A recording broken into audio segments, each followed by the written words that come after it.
13வது வசனத்தை நாம் கவனிக்கலாம். அங்கே அவர் வாசல்களின் தாழ்பாள்களை கர்த்தர் பலப்படுத்துகிறார். உன்னிடத்தில் உள்ள உன் பிள்ளைகளை ஆசீர்வதிக்கிறார். அல்லேலூயா. பிள்ளைகளை கர்த்தர் என்ன செய்கிறார்? ஆசீர்வதிக்கிறார். பாருங்க, இயேசு கிறிஸ்து இந்த கிறிஸ்துமஸ் காலத்தில் இந்த 22ஆம் தேதியில் இந்த பிள்ளைகள் கிறிஸ்துமஸ் விழா தேவன் ஏற்படுத்தி இருக்கிறார்.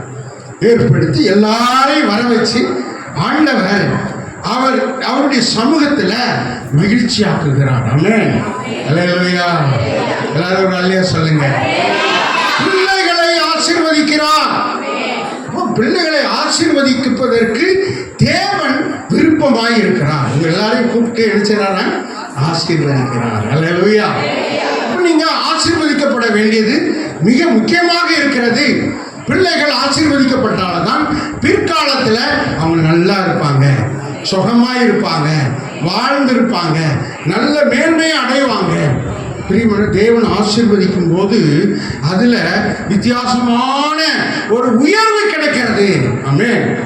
பிள்ளைகளை கர்த்தர் ஆசீர்வதிக்கிறார்.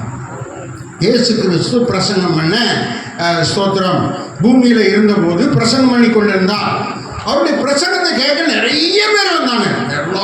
ஜனங்கள், ஆயிரமான ஜனங்கள் அவரோடு கூட நெருக்கி கொண்டு வந்தாங்க. அப்போ பிள்ளைகள்லாம் இயேசுவை பார்க்கணும்னு ஆசைப்பட்டு நெரிச்சு வந்தாங்க. ஆனால் எல்லாரும் சொன்னாங்க, கூட்டத்துக்குள்ளே உள்ளே போகாதீங்க, சின்ன பிள்ளைகள் போகாதீங்க அப்படின்னு தடை பண்ணாங்க. ஆனால் இயேசு சொன்னார், அவர்களை என்ன செய்யக்கூடாது? தடை பண்ணாதீர்கள். அல்லேலூயா. என்கிட்ட வர சொல்லுங்க, நான் உங்களை என்ன செய்யட்டும்? ஆசீர்வதிக்கிறோம். அப்போ என்ன அர்த்தம்னா, உங்களை ஆண்டவர் அதிகமாக உங்களை நேசிக்கிறார். ஆமென். அல்லேலூயா. கர்த்தருக்கு ஸ்தோத்திரம். இந்த நாட்களில் நம்ம தேவனால் ஸ்தோத்திரம் ஆசீர்வதிக்கப்பட வேண்டியது மிக அவசியமாக இருக்கிறது. ஆண்டவர் ஏராளமான நிகழ்வுகளை வேதத்திலே வைத்திருக்கிறார். ஆனால் பிள்ளைகளை ஆசீர்வதிக்கும் ஒரு பகுதி, ஒரு நேரம், ஒரு காலம் ஆண்டவர் வைத்திருக்கிறார். அது விசேஷமாக கிறிஸ்துமஸ் காலத்தில். அல்லேலூயா. ஏன்னா இயேசுவும் ஒரு பிள்ளையாக, குழந்தையாக இந்த பூமியில மனுஷனாக பிறந்தாரு. அல்லேலூயா. அவர் பிறந்து அவர் அப்படியே வளர்க்கப்பட்டார். அவர் அப்படியே புருஷனாய் மாறினார். பூமியில நம்ம வாழணும்னு அவர் கற்றுக் கொடுத்தார்.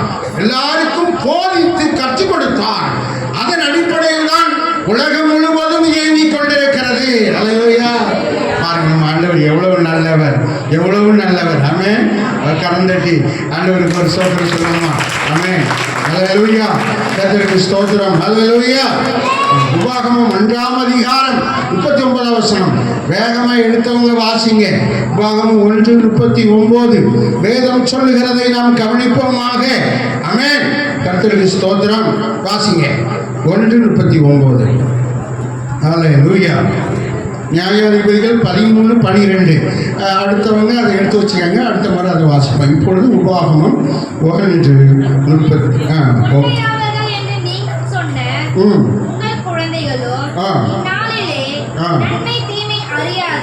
நன்மை தீமை அறியாத பிள்ளைகளும் பிரவேசிப்பாங்க. பிள்ளைகளுக்கு நன்மை தீமை தெரியாதான். பிள்ளைகளுக்கு என்ன தெரியாது? நன்மை எதுன்னு தெரியாது, தீமை எதுன்னு தெரியாது. அல்லேலூயா. யார் எதை சொன்னாலும் பிள்ளைகள் என்ன செஞ்சிருவாங்க? நம்பிடுவாங்க. அதனால அந்த பிள்ளைகளுக்கு நன்மையை கற்றுக் கொடுக்க வேண்டும், நன்மையை சொல்லிக் கொடுக்க வேண்டும். பிள்ளைகளுக்கு நல்ல காரியத்தை நாம் காண்பிக்க வேண்டும். பிள்ளைகளுக்கு நல்ல விஷயத்தை நாம் போதிக்க வேண்டும். பிள்ளைகள் சின்ன வயசுல வேற யாராவது தப்பானதை முன்னாடி கற்றுக் கொடுத்துட்டாங்கன்னா அந்த பிள்ளைகள் தப்பான சிந்தனையில வளர்க்கப்படுவார்கள். அப்படி இருக்கக்கூடாது. பிள்ளைகளை கர்த்தர் நேசிக்கிறதுனால பிள்ளைகளை நம்ம சரியா ஆண்டவருக்குள்ள அற்புதமா ஆசீர்வாதமா நடத்தணும். அல்லேலூயா. நீதி நியாயாதிபதிகள் 13:12 வாசிக்கும் போது நம்ம அதில் கவனித்தால் ஆண்டவர் சொல்லுகிறார், அங்கே தகப்பனார் கேட்கிறார், பிள்ளைய நான் என்ன செய்யணும்? வாசிங்க வாசிங்க, எடுத்தவங்க வாசிங்க. நியாயாதிபதிகள் 13:12. ஸ்தோத்திரம். மனோவா என்ற மனிதன் சொல்லுகிறான், வாக்குத்தத்தம் நிறைவேறும் போது அந்த பிள்ளையை எப்படி வளர்க்க வேண்டும்? பிள்ளைய நான் எப்படி வளர்க்கணும் அப்படின்னு கேட்கறான். அல்லேலூயா. தகப்பன் கேட்கறான், என்ன சொல்றான்? பிள்ளைய எப்படி வளர்க்கணும், அடுத்து அதை எப்படி நடத்த வேண்டும் என்று எப்படி நடத்தணும், இந்த பிள்ளைய நான் எப்படி நடத்தணும், எப்படி வளர்க்கணும் அப்படின்னு தேவனிடத்துல ஆலோசனை கேட்கிறான். ஆமென். அல்லேலூயா. பெற்றோர்கள் பிள்ளைகளை நடத்துவதற்கு தேவனிடத்துல என்ன செய்யணும்? ஆலோசனை கேட்கணும். பிள்ளைகள் என்ன செய்யணும்? அப்பா ஏசப்பா நான் எப்படி நல்ல காரியத்தை கற்றுக்கொண்டு நல்ல முறையில் நடக்கணும்னு ஜெபம் பண்ணணும். அல்லேலூயா. ஜெபிக்கும் போது தேவன் நம்முடைய பிள்ளைகளை, நம்முடைய சந்ததியை, நமக்குண்டான மக்களை, நம்முடைய எதிர்கால பிள்ளைகளை, நம்முடைய வம்சத்தை தேவன் சரியாய் நேர்த்தியாய் ஆசீர்வாதமாய் நடத்துவார். கரங்களை தடிக்க தன்மைப்படுத்துவார். அல்லேலூயா. அல்லேலூயா. தேவன் நம்மை தொடர்ந்து அப்படி ஆண்டவருடைய ஆலோசனையில் நடந்தா வேதம் சொல்றதை கவனிங்க. பாகம் 1:31 சொல்றது, பிள்ளைகளை தகப்பன் சுமப்பது போல, ஒரு மனிதன் சுமப்பது போல நான் உங்களை சொல்லுங்க.